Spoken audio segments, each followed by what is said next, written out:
Okay, this is actually published 3 hours ago that the UK blocks Microsoft Activision deal over Game Pass, and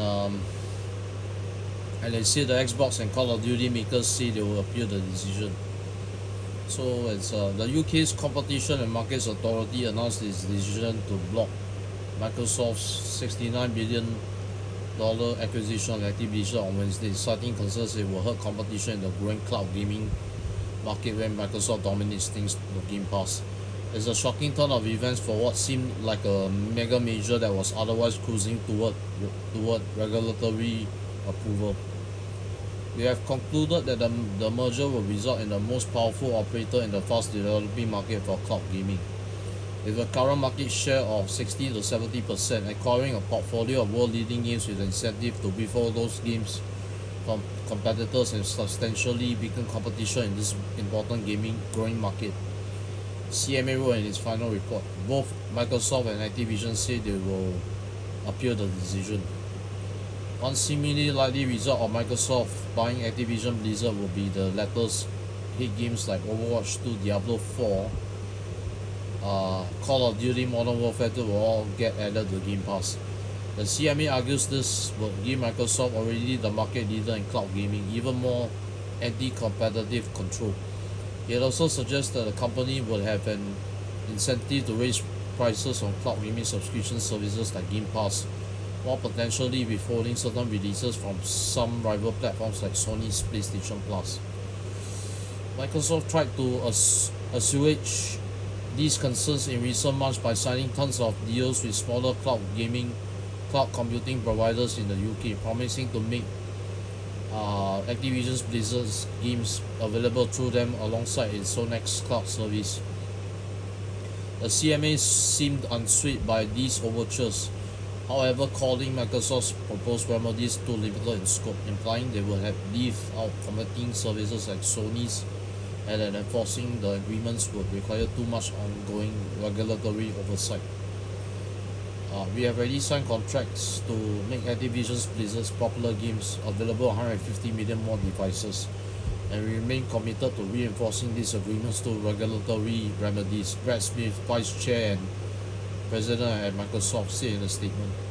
We're especially disappointed that after lengthy deliberations, this decision appears to reflect a flawed understanding of this market and the way the relevant cloud technology actually works. Activision's response to the news was more harsh. The CMA's report contradicts the ambitions of the UK to become an attractive country to build technology businesses, a spokesperson wrote in the statement. We will work aggressively with Microsoft to reduce this on appeal. The report's conclusions are a disservice to UK citizens who face increasingly dire economic prospects.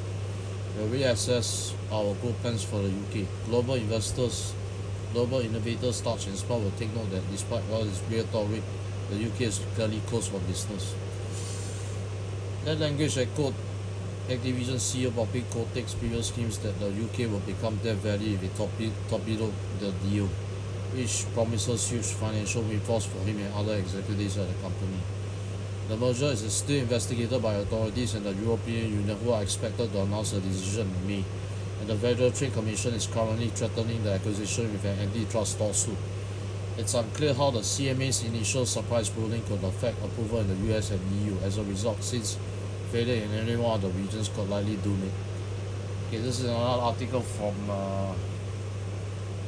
GameSpot, and says here what happens next. Usually in a breakout you might lose a sweatshirt or some furniture, but Microsoft will have to pay $3 billion if the deal doesn't go through.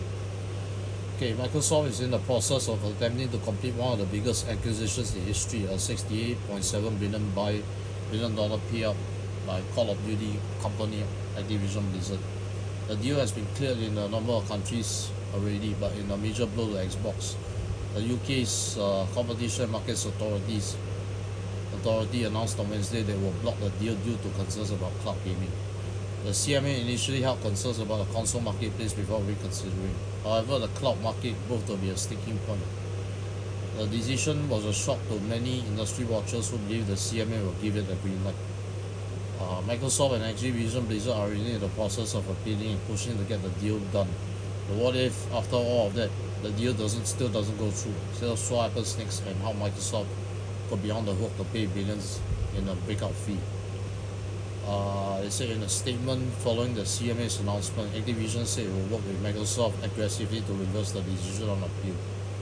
Global investors, large and small, will take note that despite rhetoric, the UK is really closed for business, Activision business said. Microsoft President Brad Smith and said Microsoft continues to be fully committed to getting the deal done and will appeal the decision. Especially disappointed after lengthy deliberations, this decision appears to reflect a flawed understanding of this market and the way the relevant cloud game action technology actually works, Smith said. Wedbush securities analyst Michael Pachter said to GameSpot there is a workaround for Microsoft to get the deal done, and it involves offering remedies.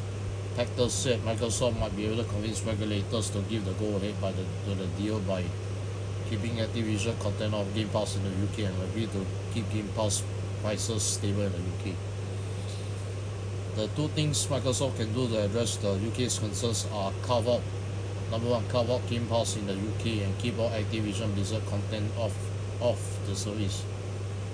And two, commit they will keep the price of Game Pass at the current price plus no more than the rate of inflation 2 to 3% per year for the next 10 years. If they commit to that, they can appeal the UK's inevitable approval with those carve-outs and they will be Pachter said. So if there's a huge payout if the deal falls through, Microsoft will be on the hook for a huge payout if its deal to buy Activision ultimately falls apart. There is also a situation where Activision Blizzard will need to hand over multiple billions of dollars. According to the official terms of the deal, Microsoft will be required to pay Activision Blizzard what is called a reverse termination fee of $3 billion if the deal doesn't get done.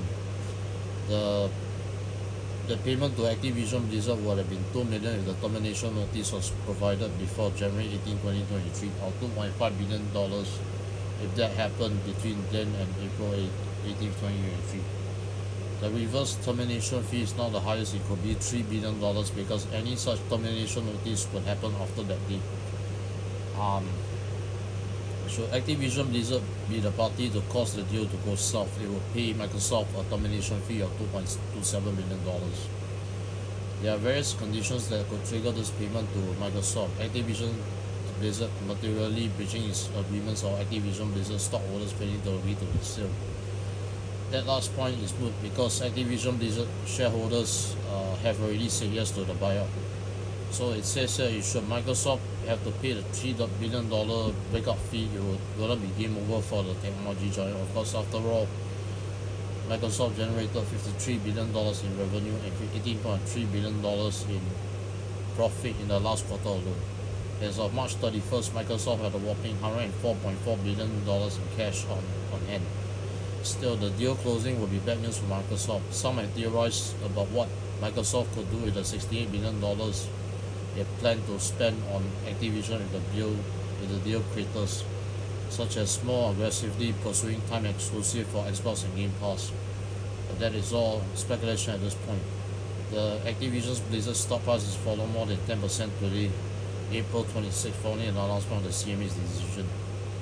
The US and EU cases. The CMA handed down its final decision on April 26, blocking the deal pending appeal. But in the US and EU, it could take much longer to find out what happens.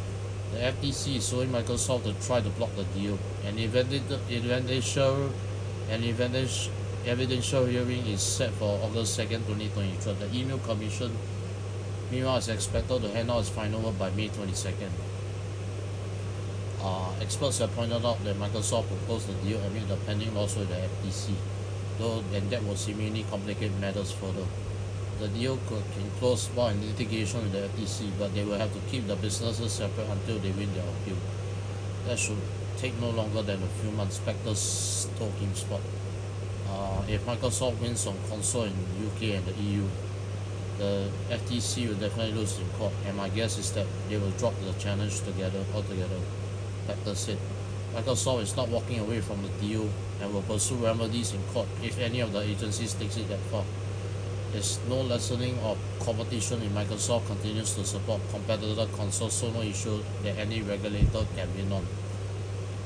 Microsoft is no stranger to tussling with the US government. Years ago, in the landmark case of Microsoft, in the United States versus Microsoft, the government claimed Microsoft operated on a monopoly in the PC space and made it challenging for people to use non-Microsoft products on their computers. Microsoft eventually settled with the US and agreed to some remedies. FTC Chair Lina Khan addressed the Microsoft Activision Blizzard case recently. She said it's true that the FTC considers feedback from big players, in other words Sony. But at the end of the day, the FTC tries its cases based on the law and the facts. Pachter, the analyst from Wedbush Securities, believes Microsoft will close the Activision Blizzard deal by June 30th, which was the anticipated deadline. He also believes 2023's new Call of Duty game will be a day one launch title for Game Pass. This is an ongoing story and we will continue to bring you more information as it becomes available.